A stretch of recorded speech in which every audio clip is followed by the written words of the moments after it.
Hello दोस्तों। बहुत लोगों की आप में से क्वेरी आ रही थी कि क्या हम बर्ड की ब्रीडिंग जो है समर में ले सकते हैं नहीं, और अगर समर में नहीं ले सकते हैं या ले सकते हैं तो वो कैसे। तो दोस्तों इस वीडियो में हम बात करेंगे कि समर में हम ब्रीडिंग क्यों नहीं लेना चाहिए, और लेना चाहते हैं तो कैसे लें। तो एंड तक वीडियो में बने रहिएगा, और अगर आप पहली बार आए हैं तो चैनल को आप ज़रूर सब्सक्राइब कीजिएगा। दोस्तों जनरली हम लोग जो है समर में बर्ड से ब्रीडिंग नहीं लेते हैं, क्योंकि बहुत से कारण होते हैं। समर में जो है टेम्परेचर काफ़ी ऊपर चला जाता है, और टेम्परेचर और ह्यूमिडिटी भी जो ऊपर नीचे होते रहती है, तो चांसेस रहते हैं कि अगर इसको कंट्रोल नहीं किया गया तो बर्ड जो है जो फीमेल बर्ड रहती है वो टेम्परेचर ज़्यादा होने से मर भी सकती है ब्रीडिंग बॉक्स में, या अगर उसने ब्रीड किया भी है तो एग्स जो है इनफर्टाइल हो जाते हैं या डेड इन शेल के चांसेस रहते हैं। तो इसीलिए जनरली जो है लोग समर में ब्रीड लेना प्रेफर नहीं करते हैं गैस। लेकिन अगर आप जो है वह कोई भी कारण हो, अगर आप चाहते हैं कि अपने बर्ड से ब्रीड लेना चाह रहे हैं तो गाइस उसके लिए मैं आपको जो तरीका बता रहा हूँ, अगर आप इस तरीके को स्ट्रिक्टली फॉलो करें तो प्रोबेबिलिटी जो है मतलब एग्स ख़राब नहीं होंगे, और ब्रीड जो है आप ठीक ठाक ब्रीड उनसे ले सकते हैं। तो गाइस जो सबसे पहले चीज़ जो आपको करनी होती है वो है कि आपके सेटअप में जो है आपको ब्रीडिंग करानी है तो टेम्परेचर और ह्यूमिडिटी कंट्रोल करना होता है। और जो टेम्परेचर हो वो 35 टू 37 डिग्रीज़ के हमेशा नीचे ही होना चाहिए, ब्रीडिंग के लिए आइडल माना जाता है। और जो आपके सेटअप की ह्यूमिडिटी होनी चाहिए वो 50 टू 60% होनी चाहिए। तभी जो है आपके बर्ड्स जो है ब्रीड जब करेंगे तो एग जो है उनके सही कंडीशन में रहेगा, वरना एग जो है या तो इनफर्टाइल हो जाएगा, या जो एग के अंदर बच्चा है वो डेड इन शेल हो जाएगा। तो गाइस और जो दूसरी छोटी मोटी चीज़ें जो आपको अपने सेटअप में करनी होगी वो जैसे कि आपको जो है अपने सेटअप में वेंटिलेशन का पूरा ख्याल रखना होगा कि आपके वेंटिलेशन में हवा आ रही है जा रही है, इसका आपको ध्यान रखना होगा। और अगर समर में आप ब्रीडिंग ले रहे हैं तो पहली चीज़ आपको करनी होगी, अगर आपका सेटअप बाहर है तो उसको चारों तरफ से अच्छे से क्लोज़ कर दीजिए मोटे कपड़े से, या जो मैट्स आती है वो जो है उससे चारों तरफ से जो आपके सेटअप की वो लगा दीजिए, कि जिससे जो है गर्म हवा डायरेक्ट अंदर ना आए। और उसको रेगुलर वाटरिंग करते रहिए कि अंदर का जो टेम्परेचर और ह्यूमिडिटी मेंटेन रहे। लेकिन ये सब करते वक्त भी आपको वेंटिलेशन का ध्यान रखना होगा, और आप इसका भी ध्यान रखिएगा कि ह्यूमिडिटी जो है अंदर में कम ना हो या ज़्यादा ना हो जाए। जो दूसरी चीज़ आपको करनी होगी गाइस कि आप जो भी जो है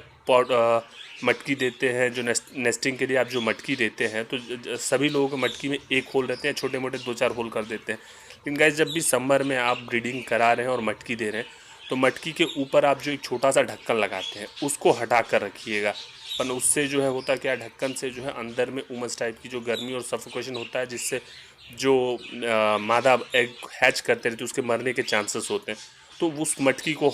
के ऊपर जो आप छोटा सा ढक्कन लगाते हैं वो ढक्कन को हटा के रखिएगा, जिससे कि अंदर सफोकेशन ना हो और टेम्परेचर कंट्रोल में रहे।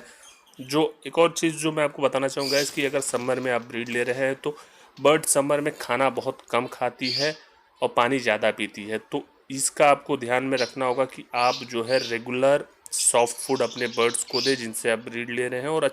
ये नहीं कि सॉफ्ट फूड में कुछ भी डाल दिया, अच्छी क्वालिटी का सॉफ्ट फूड होना चाहिए, और उसमें भी धनिया पुदीना कुकुम्बर ये सब उनके रेगुलर डाइट में होना चाहिए। उसके बाद वीकली आप उनको जो है ग्रीन लीफी वेजिटेबल पालक वालक ये सब दीजिए, लेकिन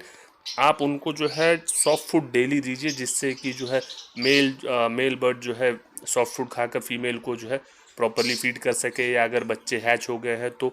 बच्चों को फीमेल या मेल जो है बच्चों को जो है फीड कर सके। क्योंकि अगर मदर या फादर जो भी फीड करा रहा है बेबी को, अगर उसकी डाइट पूरी ना हो, उसका पेट ना भरा हो, तो बच्चों को खिलाएगा नहीं और बच्चे मर जाते हैं। इसीलिए इनको जो है रेगुलरली और डेली ऑलमोस्ट जो है सॉफ्ट फूड दिया करिए, थोड़ी मात्रा में इनको सॉफ्ट फूड ज़रूर दे, जिससे कि बच्चों को ये फीड रेगुलरली कराते रहे और बच्चे अच्छी कंडीशन में रहे। उसके बाद सीड्स में गाइस इनको ऑयल, समर में ब्रीड अगर ले रहे हैं तो कोई भी ऑयली टाइप की सीड्स मत दीजिएगा, कंगनी दाना या जो भी दीजिएगा तो प्लेन सीड्स ही दीजिएगा। ऑयली सीड से होता क्या है, टेम्परेचर बढ़ता है, बॉडी में गर्मी होती है, और ये इनसे जो है लूज मोशन या कई चीज़ें होने के चांसेस रहते हैं। इसीलिए बर्ड्स को अपने जो है प्लेन सीड्स ही दीजिएगा अगर आप गर्मियों में ब्रीड ले रहे हो तो अब गाइस जो मैंने आपको सजेस्ट किया है इन चीज़ों का आप ध्यान रखेंगे अगर आप गर्मी में ब्रीड ले रहे हैं तो। वैसे तो गाइस मैं एडवाइस कभी नहीं करता हूँ किसी को कि आप गर्मी में ब्रीड अपने बर्ड से लीजिए, क्योंकि गर्मी में जब भी ब्रीड लेते हैं तो जो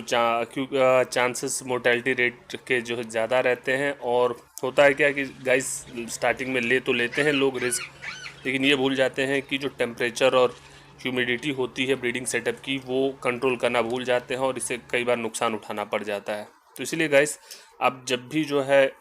ब्रीड लिया कीजिए तो अपने बर्ड की जो है समर को छोड़ के लिया कीजिए, क्योंकि समर में बाकी सब सीज़न में टेम्परेचर कंट्रोल में रह जाता है, लेकिन समर में कई बार टेम्परेचर ज़्यादा स्पाइक ले लेता है या बढ़ जाता है, तो जिससे जो है